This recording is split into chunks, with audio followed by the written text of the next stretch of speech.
Guys, what's going on? It's Ash here coming at you today in Raid Shadow Legends. Today, I have pulled a game changer.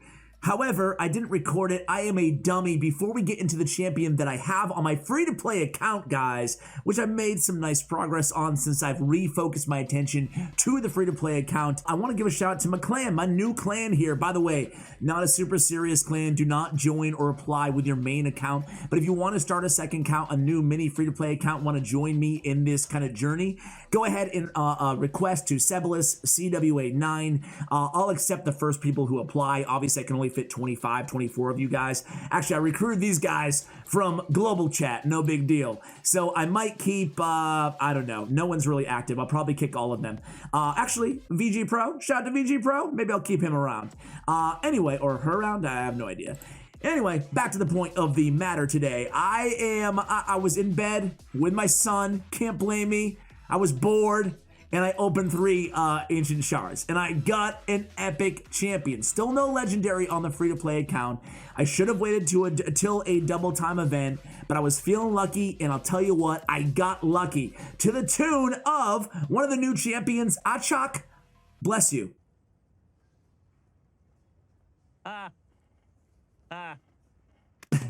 Achak the Wendarin. What is a Wendarin? I googled it. It's nothing. Plarium made it up. This is a Wendarin. It's a new beast. And I gotta say, I like this beast. Demon Spawn, Force Affinity Champion, aesthetically very pleasing to me.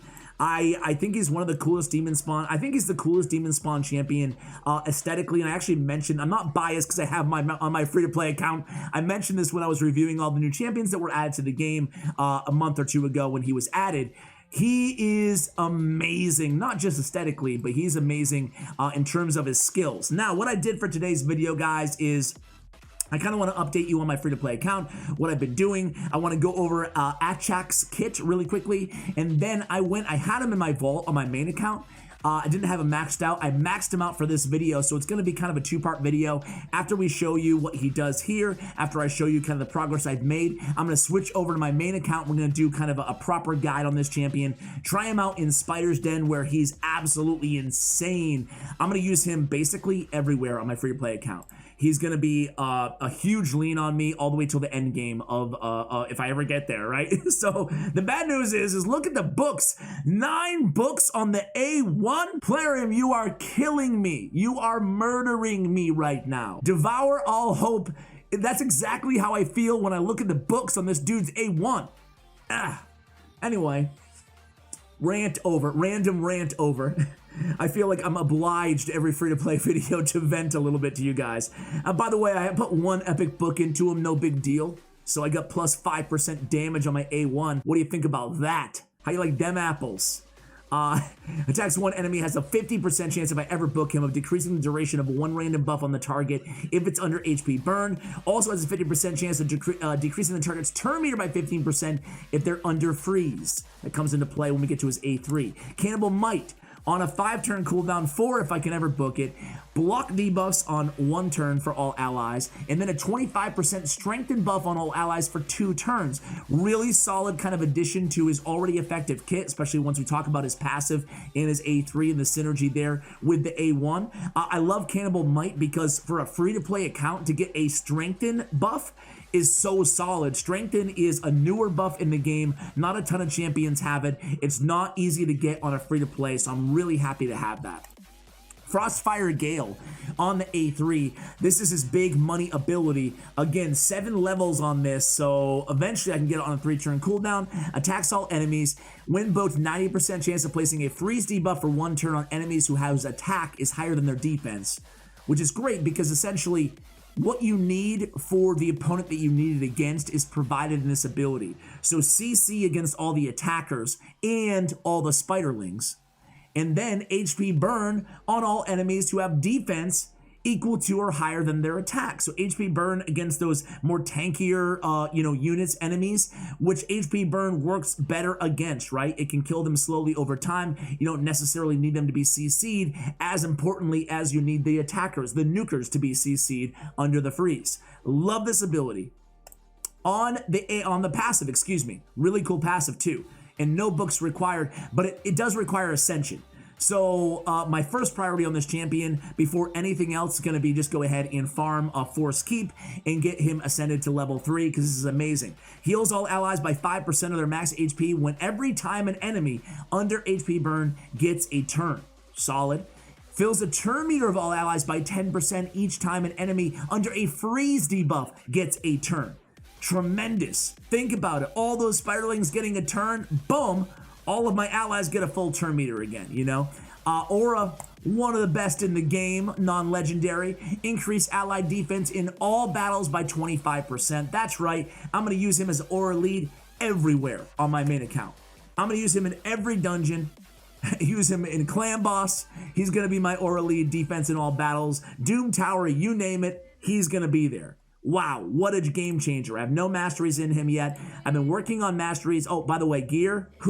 One thing I'll tell you about accuracy gear, huge game changer on free-to-play, right? 40 accuracy is incredible, especially when you don't have these champion 6-star. You can't get extra accuracy on the banner. Just putting 1 or 2 sets on them with accuracy on the dungeons that I'm facing, you know, generally from level 6 to level 8, 62 accuracy is enough. So having 1 piece of accuracy set, I have the same thing on War Maiden, is plenty to actually go ahead and allow me to land those debuffs. So right now I'm using Painkeeper or Mass Fearmonger, and then I'm always using Kale, Crimson Helm, War Maiden, and Achak the Wendarin, who I just got, okay? So I have Stalwart gear, not because it's amazing. I mean, it's all right, it's decent, it's solid, but because I actually had Stalwart boots, speed boots, and because I've been farming a lot of Dragon, I have no idea how I got a legendary, this is my first legendary artifact, my only legendary artifact. I guess it must have landed as a very rare drop in Dragon. I wasn't aware that it dropped in Dragon 8. I think that's where I am right now. But either way, my only legendary piece is Stalwart 2. I figured let's go ahead and load up some Stalwart gear and throw an accuracy set. I got a double roll on this accuracy helmet. Heck yeah. So that's the gear that I have on him. I'm doing the best with what I have. Right now, I'm just trying to give everybody rings as well. And I'm doing a pretty good job at that. So that's where I am, you know, champion-wise. I also fully ascended Kale to level 5, and I ranked up Crimson Helm to 5, working on ascending Crimson Helm and War Maiden. And then I'll be ascending War Maiden, ascending Painkeeper, and ascending Achak the Wendarin. Dude, Crimson Helm, I've been putting all my epic books into Crimson Helm. Let's 2, 4. So 2, 4. Plus 1 on Achak. I always want to say like bless you after the first name. Achak. 5 epic books. That's all I've gotten so far playing on my free-to-play account. Poor me, huh? Poor me. Anyway, guys, I'm going to show you like one team really quickly, and then we're going to switch over to my main account so you can see this dude in action. So Dragon's Lair. Yeah, I'm on stage 9, Dragon's Lair. 3 to 5 gear, and I guess you can pull legendaries of stage 9. I wasn't aware. Anyway, I'm just working on kind of leveling up. This is the only epic that I don't use, Harken Greatblade. She has a great A1, but I just don't think she's super suitable for the early game. I think she's better in the mid and the end game. A debuff spread is really cool, but it's, for me, for the teams that I have right now, you guys can tell me if you think I'm wrong, but I don't think she's going to be the answer. So I'm just going to throw, actually, let me throw it on a spider team for you guys, and then we'll watch real quickly in... Okay, so I want to put him always in the lead. I think it's a him, right? I always get these genders, these weird genders incorrect. I think it's a dude. Anyway, let me make myself a little bit smaller here. And like I said, then we'll switch to the main account. We'll really see fully ascended, full masteries, 100% maxed out what this champion can do. That was a lot of damage there, by the way. And did you see that attack? It's kind of like a big balls that he's throwing at the enemies. Pretty cool, pretty cool. I'll slow it down on the next one. Let's just go, let's just take it off auto for a sec. He's up next. All right, no, he's not. Kale's up next. All right, here we go. So let's see what I have available here. Okay, so this is just the A2. Let's go, I think 3 turns was it until the next one comes off. I want to see that again kind of in slow-mo because it's a pretty cool attack. I didn't see how many freezes we landed. I think we ended up killing everybody, which might be a problem now on stage whatever we're at, 7 or whatever of Spider. But once we get to stage, you know, 16 plus, that's not going to be an issue of him just killing everybody. Nice to have the strength in there. I think that Crimson Helm, honestly, for these two epics, this is the challenge, right? And this is, I gotta be honest with you guys, it's opened my eyes. So I've been a content creator now for for over a year and a half in Raid Shadow Legends, and I have to be totally honest. Here we go. I'm one turn away. Okay, let's see if we can get it. This is the A1, by the way. A1. I mean, you can't. How can you read into damage on a 4-star champion? But I'm gonna be honest with you guys, man. I was a little out of touch. I was a little out of touch. All right, a little out of touch. As someone who spent a ton of money in this game, even though I always tried to, like, here's free-to-play options, I'll throw a Reliquary Tender in there, I was out of touch of, like, let's stop right here. I'm gonna go single speed. Let's take a look. Let's see what it looks like in single here. Boom. Big balls. And we landed a lot of freezes there too. And that's only at, what, a 70% chance. All right. So when these freezes, when they go to take a turn, you're gonna see our turn meters fill. Let's see right here. Kale, ruining my video, Kale. And we'll see it on the main account. Anyway, I was a little out of touch, man. It's tough. It's tough. It's weird because I'm not sure if any of you guys can empathize with this. I don't know how much you guys, spend, if anything. Like my average viewer watches this channel, but he put out about the same amount of damage as Warmane, a little bit less. Not bad, right? Not bad for a 4-star. As well, in the CC and everything else that he brings to the table. I'm gonna switch over to main account, but the point I was trying to make here, guys, let me make myself a little bit bigger, is I was a little out of touch, man. It's weird because even if I was to get a legendary champion right now, even if I was to get like 2 more really good epic champions, I wouldn't be super, of course I'd be happy, but I wouldn't be super thrilled because it's so difficult. Even right now, I'm a little bit anxious. Game anxious. I'm not real life anxious, but I'm a little bit overwhelmed / anxious at the fact that I have 2 epic champions, Crimson Helm and Achak the Wendarin, because it's difficult enough to get 1 epic book or 3 or 4. Now I have to kind of focus on leveling up, fully ascending. Everything's more difficult when they're higher rarity. So I'm a little, if I was to deal with another epic or even a legendary on top of this, if it wasn't a game-changing legendary, it would be so much more challenging. So right now I'm really happy with 2 epics, and I just want to build a team around. I want to pull I pulled 200 mystery shards on this account, just looking for an Armiger. No Armiger. So I'll put Armiger in the team as well, but then I kind of want to limit my focus after that. Anyway, I'm gonna switch over to main account. I'll keep talking about this in a second. All right, guys, we are on the main account here. Let's go ahead and quickly show you. I won't go through obviously all the skills and stuff, but I will show you what I have done with this champion. So I just threw random gear on him, guys. Accuracy and defense, whatever, right? But basically we threw crit rate, attack percentage, and speed on the boots. We have HP just for the accuracy roll, I guess, on the amulet, and we have accuracy on the banner. The reason is because we used him as kind of a mule for a while on artifacts, so I just kind of kept what was on him. It like kind of made somewhat of sense. His overall stats are kind of where we need him anyway. 85% crit rate, 112 crit damage, whatever, 341 on the accuracy, a decent amount of defense, HP, and attack. It's a fairly easy champion to build once you have the accuracy there. We have him fully booked.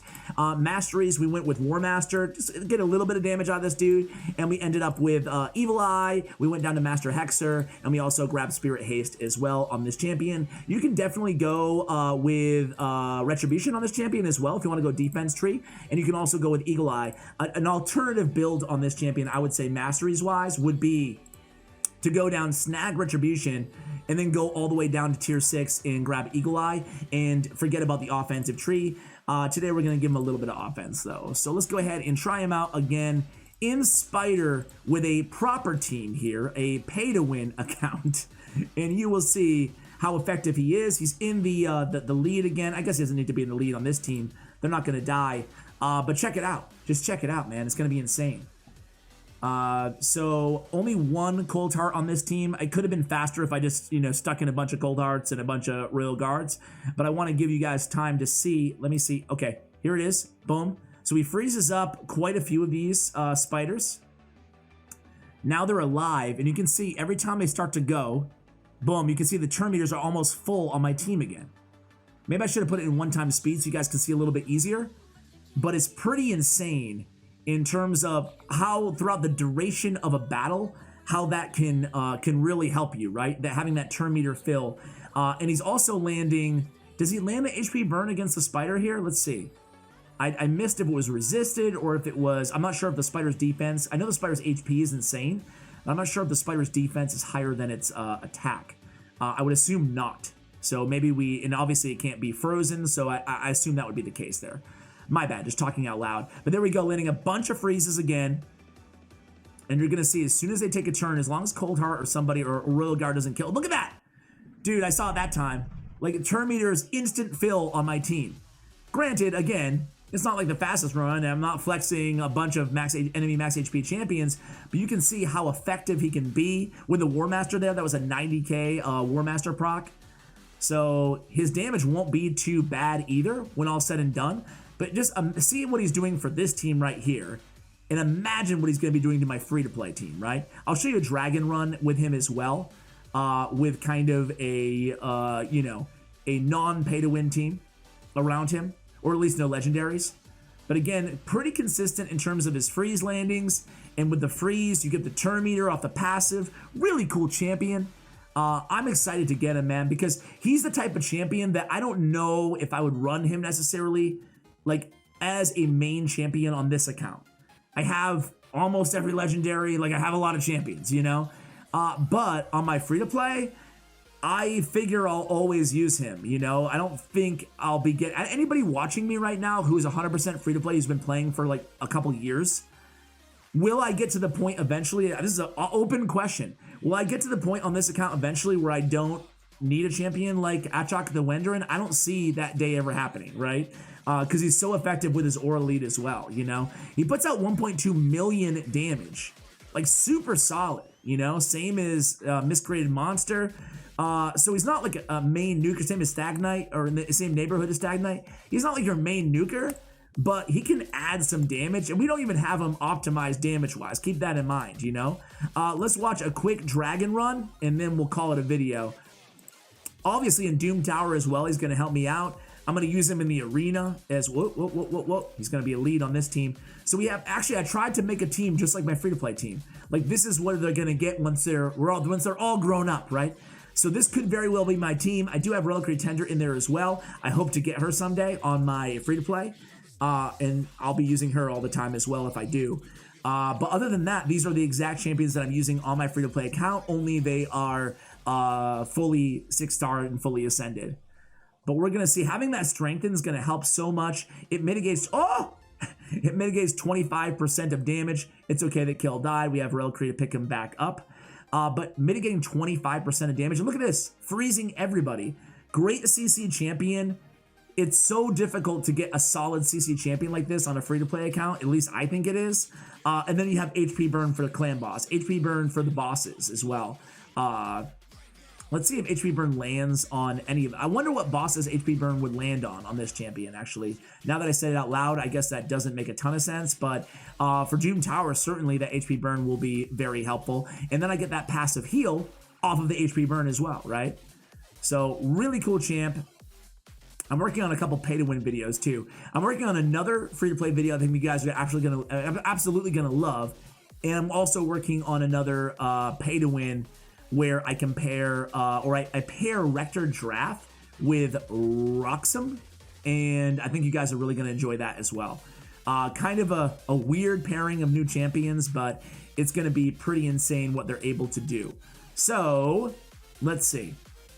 Not gonna be the fastest run in the world, that's for sure. And Kill does die several times. So what that makes me think is, even with a fully ascended team, fully ranked up team, they're not in God tier gear, these champions, but they are in mostly 5 and 6-star gear.